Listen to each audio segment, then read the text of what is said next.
렘브란트라고 하는 유명한 화가가 그의 인생의 황혼기에 탕자의 귀환이라고 하는 제목으로 그림을 그렸습니다. 이 탕자의 귀환이라는 그림은 오늘 누가복음 15장에 나와 있는 탕자의 비유에 대한 말씀이죠. 러시아의 상트페테르부르크에 에르미타라고 하는 궁이 있는데 그 궁 안에 미술관에 이 탕자의 귀환이라고 하는 렘브란트의 그림이 걸려 있습니다. 가로가 1.8m이고 높이가 2.4m가 되는 그야말로 대작입니다. 이 대작을 미국의 영성신학자인 헨리 나우엔이라는 분이 이 그림을 보고 영감을 얻었습니다. 그래서 그가 쓴 책이 탕자의 귀향이라고 하는 책을 썼습니다. 이 책에서 헨리 나우엔은 그 그림을 자세히 보면서 그 그림을 통해서 하나님이 주시는 영감을 충만히 받았다 그럽니다. 특별히 이 그림은 아버지가 돌아온 탕자를 끌어안고 있는 그런 그림이죠. 근데 이 아버지의 눈을 보면 떠나갔던 그 아들을 기다리면서 수년의 긴 세월 동안 그 아들이 돌아올 길목을 쳐다보면서 완전히 초점을 잃어버리고 시력을 잃어버렸다 그럽니다. 그래서 초점 잃은 시력을 잃어버린 그런 눈을 그리고 있습니다. 그리고 그의 두 손, 아버지의 두 손을 확대해 봅니다. 왼손은 아버지의 거칠어진 손인데 오른손은 여인의 손입니다. 이 아버지는 아버지의 강인함과 그리고 아버지의 위대함이 묻어져 있는 손이기도 하지만 그 아들을 간절하게 기다리는 어머니와 같은 감성이 거기 있었다는 거죠. 그래서 아버지의 손과 어머니의 손, 왼손과 오른손을 그런 의미로 담고 있다는 거죠. 그리고 아버지 품에 안겨있는 아들의 발을 보았습니다. 왼발은 상해 있는 발입니다. 아버지를 떠나서 고통을 당하고 상처를 입었던 상처투성이의 왼발, 신겨져 있었던 신발마저도 벗겨져 버린 그런 신발, 그런 발입니다. 오른발은 다 떨어진 샌들, 그의 가난하고 궁핍하고 힘들었던 인생의 여정을 고백하고 있다는 거죠. 그러나 이 고통의 순간에 아버지 품에 안길 때 그의 인생이 회복되고 소망이 있다는 것을 헨리 나우엔은 렘브란트의 그림을 통해서 그렇게 설명하고 있습니다. 렘브란트라고 하는 화가는 30대 유명세를 얻었습니다. 많은 걸 누렸지만 그의 삶이 절대로 행복하진 않았습니다. 1635년에 그의 두 번째 아들이 죽음을 당합니다. 그에겐 2남 2녀의 아들이 있었는데 둘째 아들이 1635년에 세상을 떠납니다. 그도 3년 뒤에 큰 딸이 세상을 떠납니다. 1638년에. 그리고 2년 뒤에 1640년에 둘째 딸이 세상을 떠나요. 그리고 2년 뒤에 1642년에 그의 아내마저도 세상을 떠납니다. 아들 하나 남았습니다. 렘브란트가 새로운 여인을 만납니다. 그 여인을 만나서 딸 하나, 아들 하나를 낳습니다. 그 딸마저 1665년에 세상을 떠납니다. 그리고 첫 번째 아내에게 얻었던 그 첫째 아들마저도 1668년에 세상을 떠납니다. 그리고 두 번째 아내도 세상 떠나요. 그의 인생에 그 많았던 자식들이 다 세상 떠납니다. 그의 삶의 곤고함은 이루 말할 수도 없고 힘들고 처절한 그런 삶이었습니다. 렘브란트가 그 그림을 그리면서 그 아버지 품에 안겨있는 것을 자신이라고 고백하죠. 그 아버지의 품에 내가 안겨있을 때 진정한 평안이 있고 거기에 희망이 있다고 하는 것을 고백하고 있습니다. 오늘 이 아침에 우리의 참 생명이 되시고 소망이 되시고 아버지가 되시는 주님의 품에 안기우시는 여러분들이 되시기를 주님의 이름으로 축복합니다. 오늘 말씀은 우리가 너무도 잘 알고 있는 말씀이에요. 한 아버지에게 아들 둘이 있었습니다. 근데 이 둘째 아들이 좀 건실하지 못했던 것 같습니다. 둘째 아들이 재산이 많은 아버지에게 아버지 좀 재산을 남겨주십시오. 돌아가신 다음에 어차피 줄 것이니 저에게 남겨주시면 제가 나가서 뭔가를 해서 더 큰 사람이 되겠습니다. 아버지 만류합니다. 네가 세상을 몰라서 그러지 세상에 나가면 힘들고 어렵다.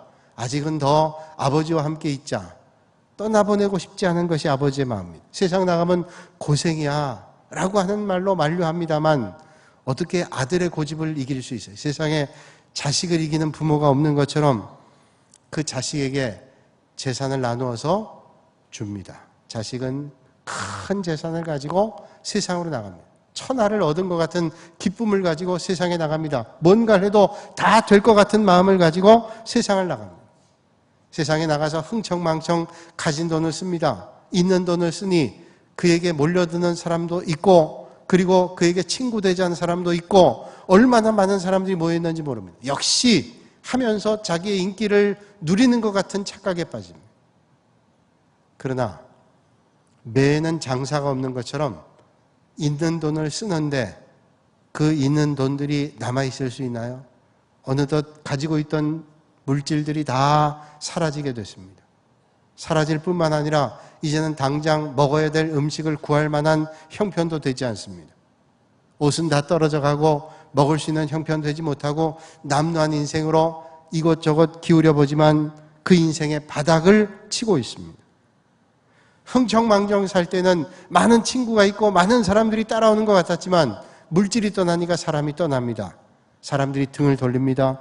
배신감과 처절함을 느끼며 나라의 흉년까지 왔기 때문에 이제는 더 이상 살아갈 힘이 없게 됐습니다. 배는 고프고 돈도 없고 하는 수 없이 그 나라의 어떤 사람의 집에 들어가서 종이 됩니다. 더불어 살기를 원합니다. 그 주인은 돼지를 치는 일을 맡깁니다. 돼지를 치면서 돼지가 먹는 쥐엄나무 열매를 보며 그걸 나눠 먹자고 한 돼지가 자기 음식 주겠어요? 그거 뺏어 먹는 그런 삶을 처절하게 살게 됩니다. 돼지 먹는 사료, 돼지의 쥐엄나무 열매 그거조차도 마음껏 먹을 수 없는 그런 인생이 됐습니다. 그런 처절한 나날을 보내면서 문득 아버지의 집에 있었던 자신을 떠올려 봅니다. 아버지의 풍요함 덕에 먹을 것 부족함이 없고 누릴 것 부족함이 없었던 그 인생을 돌아보게 됩니다. 그러면서 아버지 집에 있었을 때 얼마나 행복했었던가, 그리고 아버지 집의 종들마저도 풍요하고 넉넉했던 인생이었던 것을 보면서 아버지의 집을 떠올려 보게 됩니다. 그러면서 생각하죠. 그래, 이제라도 아버지 품에 가야지, 아버지 앞에 가야지 라는 생각을 가지게 됩니다. 발길은 떨어지지 않지만 그리고 당당하게 아버지 곁을 떠나면서 나는 아버지 곁을 떠나도 얼마든지 잘 살 수 있어요 라고 말하며 떠났던 그 아들이 아버지 품에 돌아간다는 것이 얼마나 힘들었을까요? 그러나 아버지 집에 돌아갈 때 희망이 있습니다. 그렇습니다. 오늘도 아버지께로 돌아가야 살 수가 있습니다. 사무엘 차드윅 목사님이라는 분이 미국에서 목회하는 분인데 우편물을 발송하기 위해서 우체국에 갔습니다. 일을 처리하고 우체국에서 나오는데 우체국 한켠에서 어쩔 줄 몰라 당황해 있는 아주머니 하나를 발견합니다. 뭔가를 좀 도와줘야 될 도움이 필요한 거예요. 그래서 이 목사님이 다가가서 이야기했습니다. 아주머니 뭘 좀 도와드릴까요? 이분이 겸연쩍 하면서 제가 사실은 글을 모릅니다. 쓸 줄을 모릅니다. 그래서 지금 편지를 보내야 되는데 어떻게 해야 될지를 모르겠어요. 1년 전에 딸아이가 가출했는데 소식을 몰랐습니다. 그런데 최근에 알게 됐어요. 이 아이에게 편지를 보내야 되는데 글을 모릅니다. 쓸 수가 없습니다. 도와주세요. 제가 기꺼이 도와드리겠습니다. 차도익 목사님이 도와드리겠다는. 그 뭐라고 편지에 글을 쓸까요? 이 아주머니가 한참을 생각하더니 이런 말을 했습니다. 제 딸에게 come home, 집으로 돌아와라, 이거 한마디만 좀 써주세요. 집으로 돌아와라. 무슨 말이 필요해요? 집으로 돌아와라. 여러분, 오늘 주님께서 오늘 우리에게 말씀해요. 집으로 돌아와야 산다라고 말씀하십니다.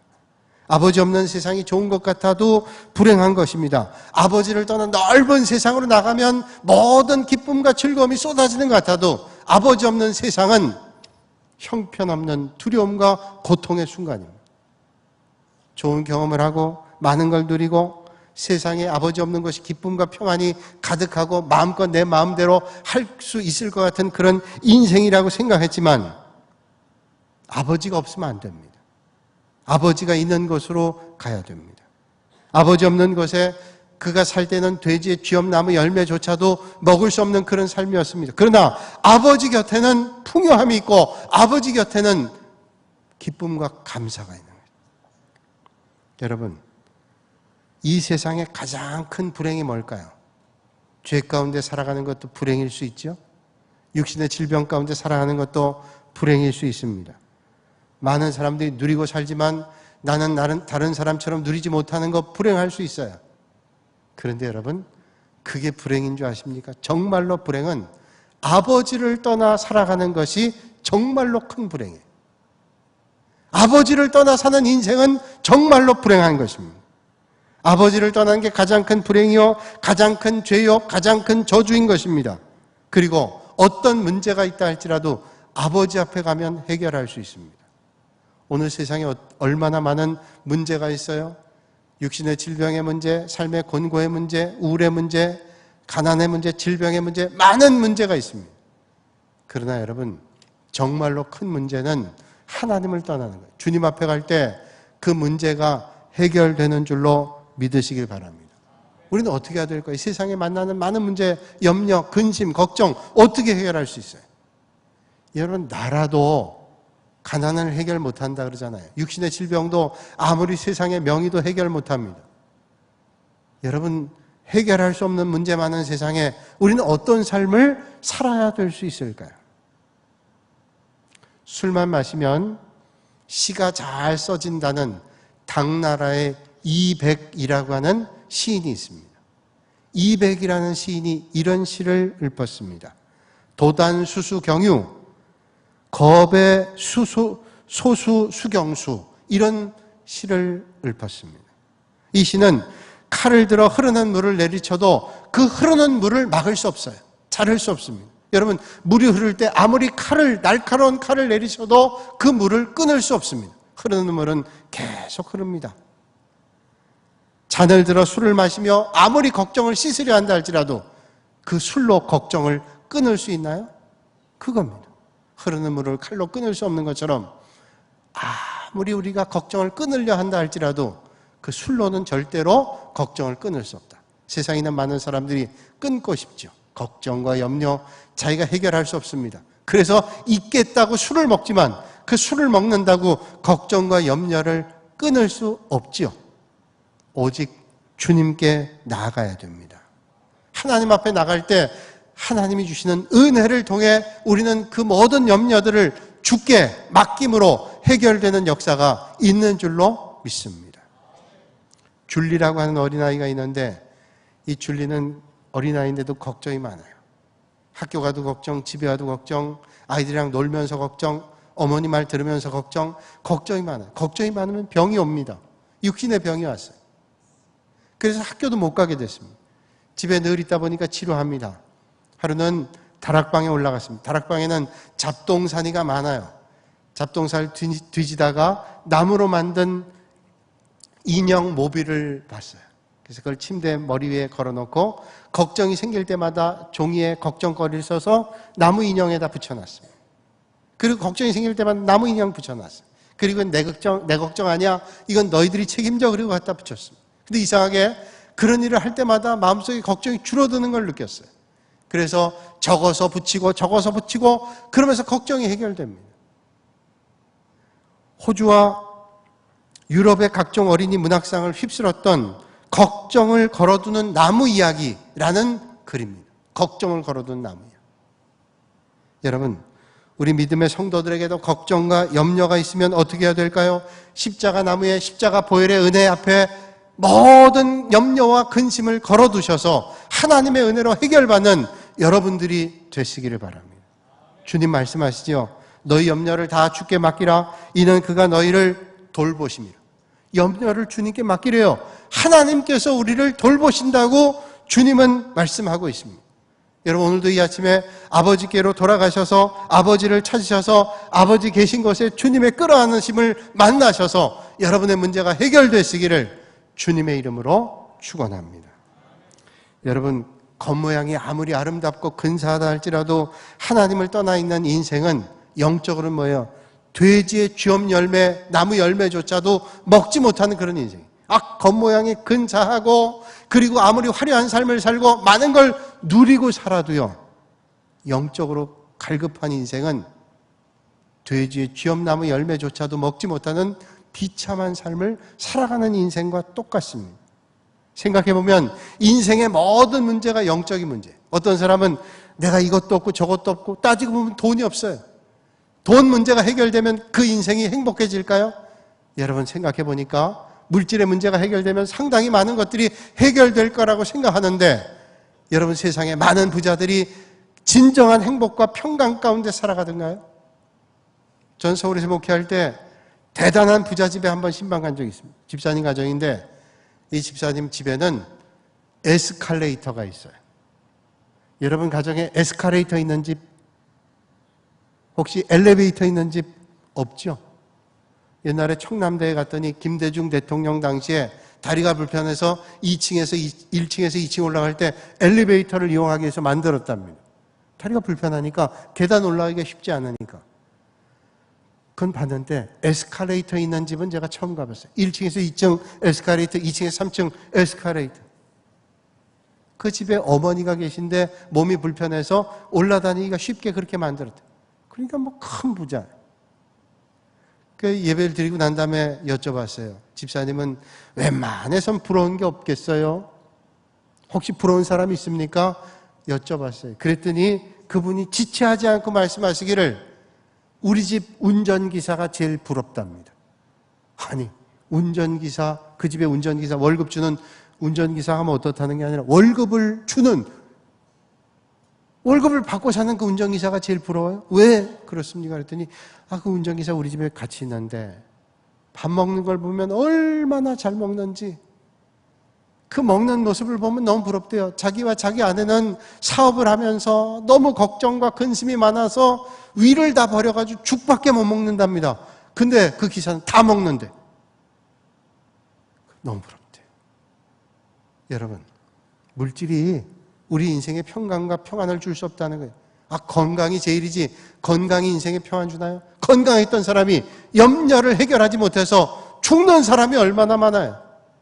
물질도 건강도 세상에 주어지는 어떤 것도 우리에게 평강을 줄 수 없어요.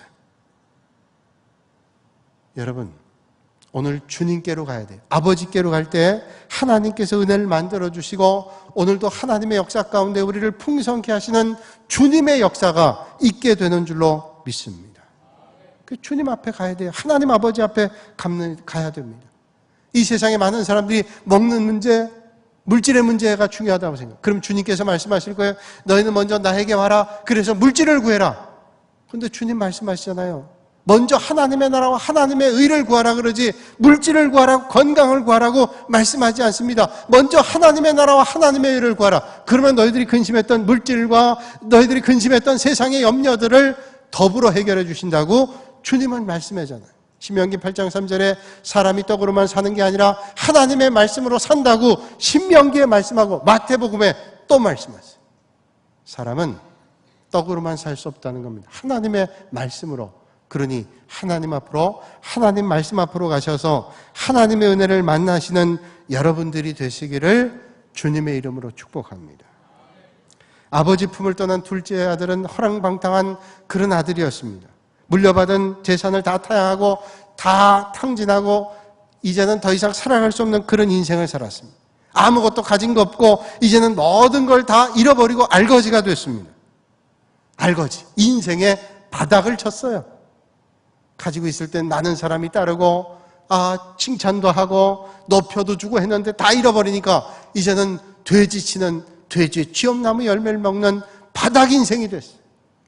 그런데 여러분, 그래도 희망이 있습니다. 어디에 희망이 있어요? 아버지께 돌아가면 희망이 있어요. 어떻게 해야 될까요? 오늘 14절에 말씀하고 있죠. 14절. 다 없앤 후 그 나라에 크게 흉년이 들어가 그가 비로소 궁핍한지라. 다 없앴어요. 그럼 누구에게 빌어먹기라도 해야 되는데 나라에 흉년이 들어서 다 궁핍해졌습니다. 이제는 더 이상 나올 게 없어요. 주변에도 나올 게 없습니다. 그렇습니다. 탕자는 다 없애고 그제서야 아버지의 집을 생각했습니다. 내 뜻대로, 내 마음대로, 내 생각대로 살다가 다 탕진하고 아버지의 고향집을 떠올렸습니다. 내가 박차고 나온 집이지만 그 아버지의 집에 갈 때 희망이 있다 생각했어요. 언제? 다 없앤다. 그래서 생각해보면 우리가 고난 가운데 있을 때 그 고난이 생각해보면 하나님 앞에 가는 축복일 때가 있습니다. 때로는 우리가 만나는 궁핍이 하나님 앞으로 가는 은혜일 때가 있습니다. 때로는 내가 만나는 육신의 고통과 곤고함이 하나님 앞에 가는 은혜일 때가 있습니다. 탕자에게 쥐엄나무 열매 그것조차 먹을 수 없는 낮아졌던 그 순간이 절망이고 비참함인 줄 알았더니 그 비참함 때문에 아버지께로 돌아가야 된다는 생각을 갖게 했습니다. 어떤 아들이 돈 귀한 줄 모르고 어떤 물건도 귀한 줄 모르고 막 쓰는 겁니다. 아버지 믿고 막 쓰는 거죠. 이 아들이 멀리 대학에 유학을 갔는데 이 아들이 이러면 안 되겠다. 아버지가 생각한 거예요. 그래서 좀 공급하는 걸 줄여야 되겠다 해서 공급하는 걸 쑥 줄였어요. 아들이 하루는 전보를 보냈습니다. 아버지에게 딱 한 줄 보냈어요. 당신의 아들이 굶고 있음. 뭐예요? 돈 보내시오. 이런 말이죠. 당신의 아들이 굶고 있어요. 아버지가 그 아들에게 전보 보냈습니다. 굶어 죽어라. 애비. 굶어 죽어라. 아니 지금 당신의 아들이 굶고 있다는데 굶어 죽으라고 전보를 보냈어요. 아버지가. 이 아들이 머리가 확 돌았어요. 내가 이런 아버지를 찾나 봐라. 내가 이를 악물고 부자가 되고 공부해서 절대로 내가 아버지를 모른 척 할 거야. 의절했어요. 아버지. 그리고 소식을 끊고 살았습니다. 정말로 이를 악물고 내가 아버지보다 훨씬 부자가 되고 잘 돼서 내가 아버지 앞에 어리석은 생각이지요. 잘 됐어요. 그리고 이 아들도 아버지가 됐습니다. 그동안 아버지하고 연락하지 않았어요. 그런데 아버지가 되고 살다 보니까 아버지의 마음을 알았어요. 아버지가 왜 나에게 이렇게 모질게 했는가 라고 얘기하는 걸 깨닫게 됐어요. 아버지가 떠올랐습니다. 아, 아버지 마음이 이런 마음이었구나. 그리고 아버지를 찾았습니다. 수소문해서 아버지를 찾았어요. 그 아버지에게 갔습니다. 그런데 아버지가 찾아가기 1년 전에 세상을 떠나셨어요. 아버지를 찾을 수가 없어요. 그런데 그 아버지가 1년 전에 세상 떠나기 전에 유서를 남겼습니다. 아들에게. 그 유서를 받아들었어요. 아들이 유서를 읽었습니다. 아들아, 나는 하루도 너를 생각하지 않을 때가 없었다. 네가 정신 차리고 잘 살기를 바랐기에 그런 답장을 보냈다. 네가 안 찾아오는 것을 보니 잘 살고 있는 것 같아서 도리어 다행이다. 하루도 너를 위해 눈물을 마를 날이 없었다. 이게 아버지. 여러분, 오늘 이 아침에 우리에게 필요한 건 뭘까요? 물질? 건강? 아니요. 하나님이 주시는 은혜. 오늘도 이 아침에 은혜를 사모하시는, 하나님 앞에 가까이 나가는 은혜를 사모하시는 여러분들이 다 되실 수 있기를 바랍니다. 주일학교 선생님이 주일학교 아이들에게 탕자의 비유를 설명해 주는 거예요. 그래서 아이들에게 이 탕자에, 돌아온 탕자 둘째 아들이 돌아왔을 때 제일 기분 나빴던 게 누굴까요? 성경에 보니까 제일 기분 나빠했던 게 뭐예요? 답은 뭐예요? 맏아들이 제일 기분 나빴잖아요. 그래서 그걸 기대했는데 유치부 아이가 손을 들더니 얘기합니다. 예, 선생님, 제일 기분 나쁜 거는 살진 송아지요. 왜? 아니, 살진 송아지는 잘 살았는데 괜히 둘째 아들이 어느 날 와가지고 잡혀먹었잖아요. 생각해보니까 살진 송아지도 기분 나빴겠어요. 근데 누가 기분 나빠요? 맏아들이요. 여러분 어떻게 생각하세요? 여러분 만약에 탕자였던 둘째 아들이 돌아오면 누가 기분 나쁠까요? 살진 송아지 기분 나쁘겠지만 같이 있었던 같은 동족 아니에요? 같은 가문 아니에요? 같은 가족 아니에요? 돌아오는데 기분 나빴다는 거예요. 맏아들이 자기 동생이 왔는데. 여러분 오늘 본문 25절 이하를 보세요. 맏아들은 밭에 있다가 돌아와 집에 가까이 왔을 때 풍악과 춤추는 소리를 듣고 한 종을 불러 이 무슨 일인가를 물은데 대답하되 당신의 동생이 돌아왔음에 그리고 살진 송아지를 잡았나이다 하니 그가 노하여 들어가고자 아니하거늘. 밭에서 일하고 갔더니 막 풍악 소리가 울립니다. 고기 냄새가 코를 찌릅니다. 이게 무슨 일인가 그랬더니 종들이 말하기를 당신 동생 그 탕자 나갔던 아들이 돌아왔대요. 그래서 살진 송아지 잡았습니다. 이 말을 듣는 순간 화가 솟아오릅니다. 아니 어떻게 이럴 수가 있어? 그리고 집에도 안 들어가는 거예요. 여러분 이게 맞는 말이에요? 한 가족이잖아요. 한 몸이잖아요. 같은 어머니 속에서 나온 자식 아니에요. 같은 아버지를 두고 있는 자식이잖아요. 그런데 뭐라 그래요? 화가 났어요. 여러분 한 몸이 뭐예요? 가족은 뭐예요? 어떤 목사님이 눈길, 오늘 눈이 좀 뿌렸는데 가실 때 길 조심하셔야 돼요. 눈길인데 가다가 그냥 삐끗해가지고 오른쪽으로 넘어졌어요. 오른쪽으로 넘으니까 순간적으로 본능적으로 오른쪽 땅바닥을 오른손으로 팍 짚었는데 시큰한 거예요. 몸은 안 다쳤는데 시큰한 겁니다. 그리고 몇 발자국 더 가다가 왼쪽으로 넘어져서 왼쪽 팔로 짚었습니다. 왼쪽 팔도 시큰. 그래서 오른쪽 팔로 왼쪽 발을 막 주무르며 갔대요. 그러다 순간 생각했답니다. 나 오른쪽 팔도 아픈데? 오른쪽 팔이 아픈데 왼쪽 팔을 주무르고 있더래요. 왜 그럴까요? 한 몸이기 때문에 그래요. 오른쪽 팔도 아프지만 왼쪽 팔이 아프니까 오른쪽 팔이 자기도 아프지만 왼쪽 팔을 주무르고 있는 거예요. 그게 한 몸이에요. 나도 아프지만 더 아픈 걸 위해서 주물러 주는 거예요. 이게 한 몸이에요.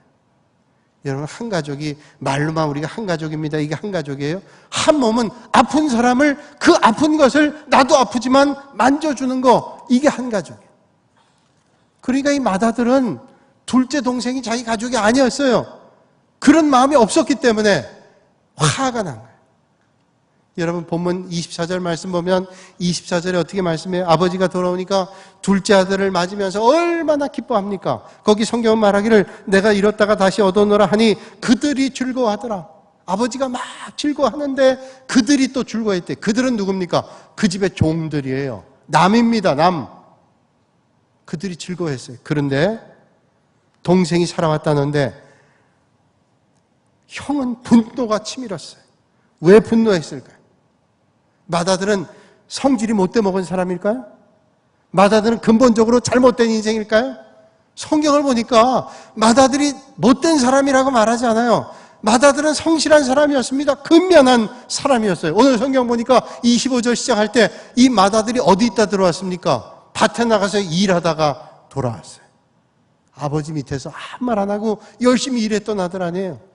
그리고 둘째 아들 그렇게 뛰쳐나가는데 맏아들이 그거 보면서 재산 가지고 나가는 걸 보면서 이 맏아들이 정상적인 아들 같으면 왜 저 아들에겐 주면서 그리고 화가 나가지고 나에게 줘야죠. 그리고 또 뛰쳐나갈 수 있잖아요. 안 나갔어요. 아버지 밑에 순종하면서 아버지를 돌보면서 그 밑에 있었어요. 좋은 사람처럼 보입니다. 좋은 사람일 거예요 라고 생각이 듭니다. 그런데 이렇게 좋아 보이는 사람이 남도 아니고 자기 동생이 왔는데 화가 나요. 그러면서 집에 안 들어가겠대. 그러면서 말하기를 아니 나에게는 염소 새끼라도 한 마리 나를 위해서 준 적이 있습니까? 아버지 옆에서 내가 이렇게 열심히 일하고 있는데 원망했다는 거예요. 왜 그랬을까요? 맏아들의 사랑과 아버지의 사랑은 달라요. 어떤 목사님이 어려움 당한 가정이 신방했어요. 이 가정은 딸이 하나 있는데 이 딸아이가 1년 전에 가출을 했어요. 불량 친구를 사귀어가지고 가출을 했어요. 돌아오질 않아요. 죽었는지 살았는지 몰라요. 그래서 그 가정 위로하기 위해서 신방전을 가서 예배 드렸어요. 돌아올 겁니다. 힘내십시오. 기도하세요. 권면했어요. 그런데도 끝나고도 개운치 않았습니다. 나오면서 모든 신방전들이 안타까워했습니다. 저 가정 위해서 계속 기도해야 되겠다고. 그런데 그 신방대원 가운데 한 여자 집사님은 담담한 거예요. 너무 이상하리만큼 담담한 거예요. 그분이 그런 얘기를 해요. 집사님이. 저는 그런 자식이라도 하나 있으면 좋겠어요. 그런 자식이라도. 그 얘기를 듣는 순간 생각했어요. 이분의 자식이 몇 해 전에 교통사고로 세상 떠났어요. 그런 자식이라도 난 있으면 좋겠어요. 그 자식은 언젠간 돌아올 수 있고 언젠간 다시금 회복할 수 있잖아요. 그런 자식이 나에게라도 있으면 좋겠어요. 이게 어머니의 마음이잖아요. 맏아들은 그 마음이 없었어요. 아버지는 그 마음이 있었어요. 그러니까 맏아들의 성실은 그 동생을 사랑하는 성실이 아니에요. 그 성실은 내가 열심히 일해가지고 많은 재산을 남기면 아버지 돌아가신 다음에 내가 얻게 될 거야. 나에 대한 성실, 내 욕심에 대한 성실. 그의 순종은 아버지에 대한 순종이 아닙니다. 내 열심에 대한 순종, 내가 얻겠다는 순종. 이게 정말로 순종이에요? 이게 정말로 성실이에요? 그러니까 돌아온 동생이 기쁘지 않았어요. 왜? 내 몫이 줄어들까 봐. 오늘 본문 보니까 30절에 이렇게 말씀합니다. 아버지의 살림을 창녀들과 함께 삼켜버린 이 아들이 돌아오매 이를 위해 살진송을 장하셨나이다. 내 동생도 아니에요. 이 아들, 당신 아들, 그 아들을 위해서 살진송아지를 잡았다고요? 나에겐 염소 새끼 한 마리도 안 잡으면서? 그렇다면 여러분, 탕자는 누구예요? 정말로 탕자는 누구예요? 정말로 탕자는 맏아들이 아닐까요? 진짜 탕자는 맏아들이 아닐까요? 정말로 아버지께로 돌아와야 될 아들은 맏아들이지 않을까요? 정말로 은혜가 필요한 아들은 그 탕자는 맏아들이 아닐까요? 여러분은 돌아온 탕자입니까? 돌아와야 될 탕자입니까? 돌아온 탕자든 돌아와야 될 탕자든 하나님의 은혜가 필요합니다. 오늘도 이 아침에 하나님의 은혜를 사모하셔서 하나님 아버지께 한 걸음 더 나가시는 여러분들이 되시기를 주님의 이름으로 축원합니다. 여러분 가운데 뮤지컬을 좋아하시는 분은 예전에 버스라고 하는 뮤지컬을 보셨을지 모르겠어요. 이 뮤지컬은 내용이 이렇습니다. 시골 장에서 장을 보고 많은 사람들이 집으로 가는 버스를 탔어요. 뭐 이거저거 사가지고 와서 시끌벅적하면서 버스를 타면서 이게 좋네 저게 좋네 하면서 그날의 일들을 얘기하며 버스를 타고 옵니다. 근데 그 버스가 시장에서 마을로 오려면 굽이굽이 펼쳐져 있는 그 언덕길을 내려와야 돼요. 언덕길을 내려오다가 브레이크 파열이 일어났습니다. 그러니까 브레이크가 잡히지 않는 거예요. 계속 차는 속도로 그 커브길을 와야 돼요. 한쪽은 절벽이고 한쪽은 낭떠러집니다. 어디를 가도 죽는 거예요. 운전기사는 땀을 흘리면서 긴장돼서 운전을 합니다. 그 버스에 있는 승객 7명도 긴장을 해요. 이제 우린 죽었구나. 운전기사는 최선을 다해서 운전합니다. 한참을 가다 죽었구나 생각하는 순간 그 차들을 멈추는 곳 피하도록 풀섭을 만들어 놓은 게 있어요. 풀섭 더미. 저거를 받으면 살겠구나 하는 생각이 들어서 그쪽을 향해 돌진합니다. 저걸 받으면 우리는 살 수 있어. 희망을 가지고 그곳을 향해 가는데 가까이 가니까 한 아이가 풀섭 앞에서 손을 들면서 쳐다보고 있는 거예요. 순간적으로 당황했어요. 내가 저 풀섭을 받으러 가면 이젠 피할 수도 없고 저 아이를 치고 들어가서 받아요. 안 그러면 이 버스가 낭떠러지로 떨어져야 됩니다. 이 버스 기사는 결단합니다. 그냥 그 아이를 치고 풀섭 더미에 들어가서 버스가 멈췄어요. 그 아이는 죽었습니다. 그 자리에서.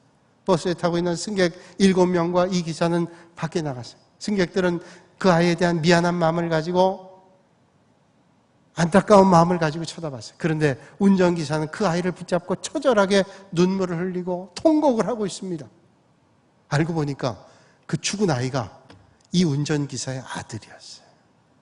이 아들은 자기 아버지가 운전하는 버스를 알고 있습니다. 그러니 아버지 버스가 오니까 반가워서 풀섭 더미에서 손을 흔들고 있는데 이 아버지는 브레이크 파열이니까 그 아들을 잇는 풀섭 더미를 갈 수밖에 없었어요. 아들이 죽는 걸 알고도 갔어요. 하나님의 사랑이 생각나지 않으세요?